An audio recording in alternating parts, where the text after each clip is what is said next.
د لغمان د ملي امنیت ځواکونو له لوري 750 کیلوګرامه چاودېدونکي توکي چې په 19 بوریو کې ځای پر ځای شوي وو ونیول شول. په همدې موخه نن د لغمان مرستیال والي پوهنوال ډاکټر خواجه محمد اسامي په یو خبري کانفرنس کې له رسنیو سره معلومات شریک کړل. نوموړي ویل چې د لغمان ولایت د ملي امنیت منصوبینو د خپلو اپراتیفي هڅو په پیله کې د ځانګړو عملیاتو پر مهال د کابل جلالاباد په لویه لاره په یو هینو ډوله موټر کې په 19 بوریو کې باد چاودېدونکي توکي نیولي.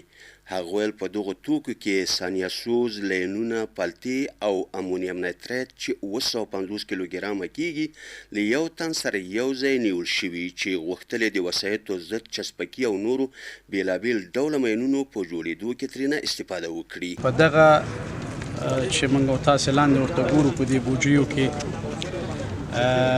په حدود د 750 کیلوګرامه ثانیه سوز مواد چې دي هغه ځای په ځای شوي دي او دا انتقالېدل زموږ د افغانانو د بې ګناه د وژلو دپاره ورته استفاده ترې کېدله. هیله ده چې په دې وطن کې دغه 42 کلنه سناریو د جنګ نوره ختمه شي، افغانان یو بل ته د مینې، محبت، ورورولۍ لاس ورکړي، د خپل نظام د خپل د ځواکونو څخه دفاع وکړي او د امنیت د سولې دپاره د دولت سازۍ دپاره د افغانستان د بیا رغونې دپاره ټول لاس په کار شي. او له هیوادوالو څخه هم زموږ همدغه هیله او خواهش دی چې دوی د خپل نظام سره هماهنګ شي، همغږي شي. یقینا ګورئ دا د موږ او تاسې ملي ځواکونه چې دي دوی د مسلمانانو د خاصتا د افغانستان په هغو کنډرونو باندې ناست دي چې یعنی د هغې توصیف نه کېږي. زه ستاسو اوس په کلماتو کې ووایم، یعنی ته داسې فکر وکړه چې الله تعالی فرمایي اعوذ بالله من الشیطان الرجیم بسم الله الرحمن الرحیم ومن یقتل مؤمنا متعمدا فجزاؤه جهنم. که څوک یو مسلمان سړی په ناحقه باندې وژني د هغه ځای جهنم دی. په همدې معنا باندې ومن احیاها فکأنما احیا الناس جمیعا، دا قرآني آیت دی. که څوک د یو مسلمان ژوند ژغوري نو هغه گویا دا چې د ټول انسانیت ژوند دی وژغورلو.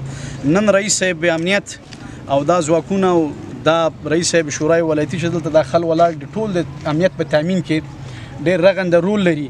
نو داسې فکر وکوه چې که دغه باندې یو انتحار یا انفجار یا هر هغه څه چې تخریب کوي هغه رامنځته شوی و نو د موږ او تاسې ډېرو بې ګناهو ولسونو ژوند به یې اخیستی وی ترېنه. نو دا یو ډېر ښه کار وشو. یعنې داسې فکر وکوه چې دلته د سلګونو خلکو ژوند په دې باندې وژغورل شو. د لغمان مرستیال والي د ملي امنیت له ځواکونو د دغه سترې لاسته راوړنې د مننې سربیره دوی ته ډاډ ورکړل چې ولسونه او د ولایت رهبري یې تر شا ولاړه دی او دوی دې لا هڅه وکړي چې د دښمن د هر ډول شومو کړنو مخه ونیسي.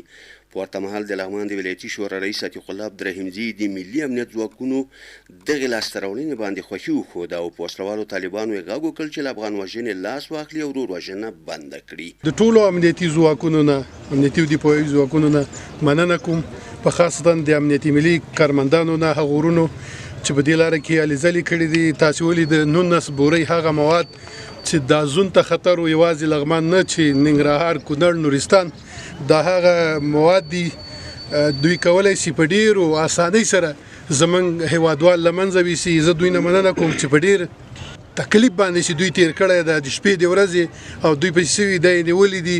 د دوی د دغې لاسته راوړنې رئیس صاحب او د دوی ټولې رهبرۍ ته مبارکي وایي، مکورې ودان چې دومره تکلیف یې تیر کړی د خلکو ژوند دی وژغوره. د ما خواهش د مخالفینو نه هم دا ده وروره نن په افغانستان کې نور جنګ بس ته، افغانان جنګ نه غواړي. جنګونو باندې که دا ملک جوړېدلی 40 کال هم جنګ وکړو، نور جنګ باندې ملک نه جوړېږي. راځئ د تسلیمۍ خبر هم سره پرېږدو، د یو ځای کېدو خبره کوو. راځئ سره یو ځای شو د دې خپل هېواد د آینده دپاره کار وکړو. دا هېواد به په یو ځای کېدو جوړېږي، دا په جنګونو نه جوړېږي. ځکه زموږ یو هېوادوال چې شهید کېږي دا زموږ دپاره ضایع ده. نور خو د دې جنګونه هم ذاتي خلاص او امریکایان وځي او موږ دا ملک د ما او تا ده او ما او تا به یې جوړوو، په ما او تا حق لري. راځئ چې سره یو ځای شو. او مننه بیا د رئیس صاحب نه او د ټولو همکارانو. هغه په لغمان کې د ټولو امنیتي او دفاعي ځواکونو او د ولایتي ادارې ترمنځ د غوره همغږۍ د ستاینې سربیره د ولسونو له ادرسه د بشپړې همکارۍ ډاډ ورکړ. د یادونې وړ ده چې په دې وروستیو کې امنیتي ځواکونو په لغمان ولایت کې د وسلوالو طالبانو د ګڼو ترهګریزو او تخریبي کړنو مخه نیولې چې ورسره د لسګونه هیوادوالو ژوند ژغورل شوی دی.